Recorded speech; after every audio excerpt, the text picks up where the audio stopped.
Hi my dear friends, most welcome to a new tutorial.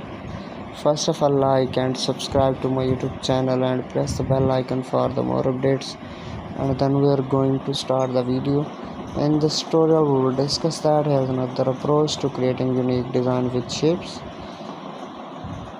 Create repeating patterns using shapes, e.g. geometric, organic.